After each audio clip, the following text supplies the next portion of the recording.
Hello, my I Choose shakers and movers. How y'all doing out there? I hope you're well. Well, I wanted to come to you a little different. I wanted to share in my little book something I read on a daily. Okay, so let's read. The Power of Rejection. In the book of John 6:37 and 38, all that the Father gives me will come to me. And the one who comes to me, I will by no means cast out. For I have come down from heaven, not to do my own will, but the will of him who sent me. Most of us intensely dislike rejection. It is one of the fears that stop us from sharing the gospel. We are afraid of looking foolish and being mocked. The world is full of people who have been rejected by others, and consequently, they carry hurt that is fester into bitterness. Some are rejected by family, brothers rejected by sisters, fathers, their children, wives, their husbands, employers fire employees, coaches are tossed from losing games, and girlfriends reject boyfriend and boyfriends reject girlfriends. That's life, and it hurts. But here, Jesus promises, and he will never reject those who come to him. He is able to save all who come to God through Jesus. When Jesus accepts and embraces lost sinners, he is doing the will of the Father. God stretched out his welcoming arms in Christ on the cross and said, "This is how much I love you." The cross is a picture of the prodigal loving father running to his lost son and embracing him. Luke 15:11-32. It is the ultimate sign of love and acceptance. Soul search. Have I felt the pain of rejection? How did it make me feel? Have I completely forgiven those concerned? Short prayer. Father, because of your grace, I am totally accepted in the beloved. Wow, that was good. So, some of you may be wondering, why are you reading from something you do on a regular, Well, the reason I wanted to share this and this is for believers and non-believers. If you do not subscribe in Jesus, that is well, that's totally your choice. But if you just wanted to stick around and grab something from it, if Jesus is not something you wanted to grab, then find something else within it to grab, because I promise you that it will help. Okay, so rejection. Now, many years ago, a former pastor of mine talked about rejection, and she talked about it in a very positive light. And anything that she would give, I will always go back to the table and pray and read and ask the Lord to give me more. And that more was for me first, so that I can grow in that area. And once I grew in that area, it was for me to share with others. So I've grown in the area of rejection. Many years I suffered with the definition of rejection being very negative. It made me very bitter. It made me very angry. I did not like it. And so, I started thinking about it today after I came for my son's game. They didn't win, but it came really close. And I'm like, man, I got to help some of my viewers or anyone that come across this with redefining the word of rejection. Now, for those who are following me, you know that I am solely a CBT girl, cognitive behavior therapy. Change your mind, change your entire life. There's always a choice. So you can change your mind for the positive and have a positive life. You can change your mind for the negative and, you guessed it, have a very negative life. So let's look at rejection, and I'm going to try to wrap it up so it's not too long and boring you. Rejection. Society tells us that rejection is a very bad thing. Rejection equates to you're not being good enough. Rejection is, we just can't, go on anymore, or whatever the case is. Rejection has always been tied to something very negative, and it creates low self-esteem. It tears down confidence and things of that nature.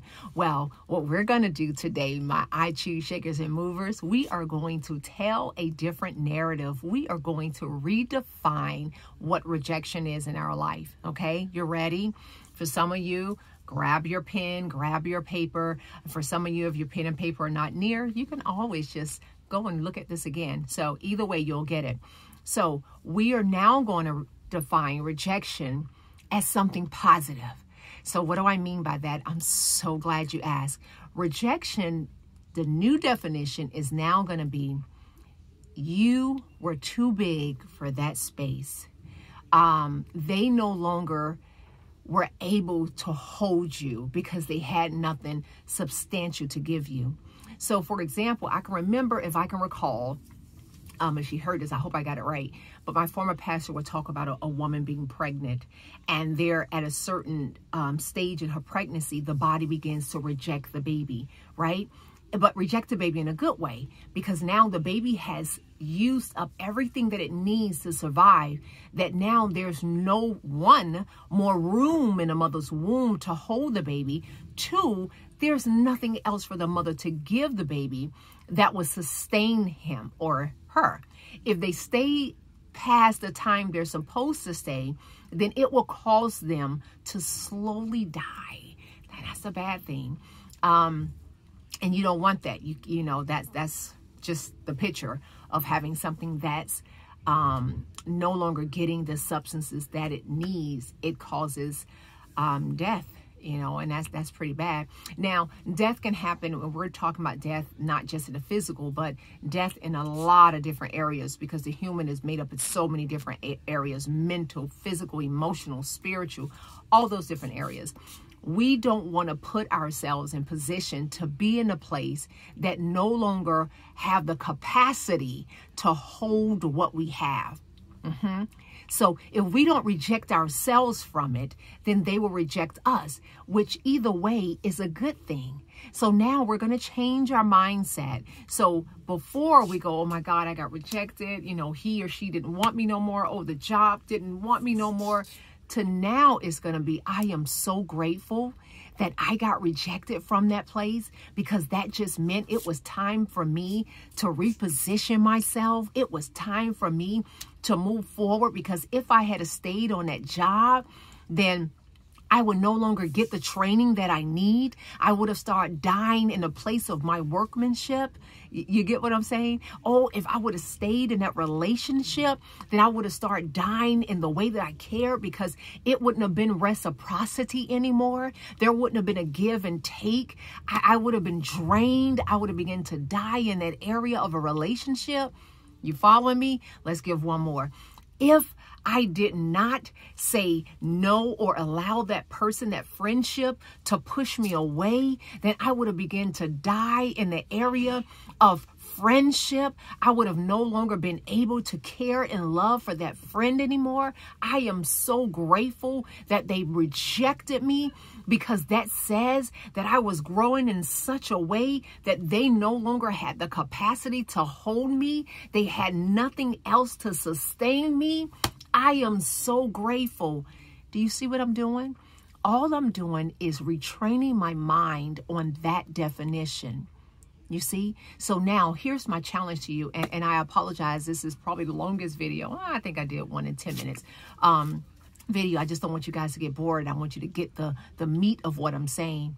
Now, the challenge is for you to take an area, 1 to 2 areas that you were rejected in, that cause anger and bitterness, all those things that does not come from your creator, all those things that make you feel like you're less than, okay? Take 1 or 2 places that you were rejected and write those places down. And then I want you to write how your mindset used to be. So for example, I got rejected from this job. Okay. And the mindset was, you know, I felt like I was capable, but obviously I didn't have what it takes. Okay. Those are the former things. Then you're going to revisit that, keep that same rejection. And now you're going to write down a different mindset. You know, I got rejected from the job. I am so grateful that I got rejected from this job, because this job could no longer train me, because I was learning at such a speed and a level that the departments, there were no departments to constantly pour into me so that I can serve myself, the community, and the company. So they had to reject me. They had to let me be free from this so that I can start to grow and move to an area or a different job that's able to sustain all this greatness. You see what I'm doing? So all we're doing is changing our mindset. This work, guys, It works. I do it all the time. It works. So I hope this helped you a little. I love this little book here. And if it did help, you can put in a comment and I'll read some, maybe once a week, twice a week, whatever you want, just as an encouragement. I just want you guys to be so encouraged. And I wanted to leave this with you. You are more than enough. You're not just enough. You're more than enough. So that bitterness, that anger, all those things, I need you to tell those things, they got to go. They can't rest in your heart, in your mind anymore. You don't have room for them. Okay, so this has been a pleasure to sit here. Oh, can't forget, if this video, if you liked it, hit the like button. If you haven't subscribed, subscribe. Hit the notification bell. What that does is anytime I put a video up, you'll get a notice that I put it up. And if you did not like the video, then don't hit like. But share it because someone else may needed this. This may have been boring, the worst 11 minutes of your life, but it may be the best 11 minutes for someone else, okay? Now, you already know what it is. What we do here, we stay free.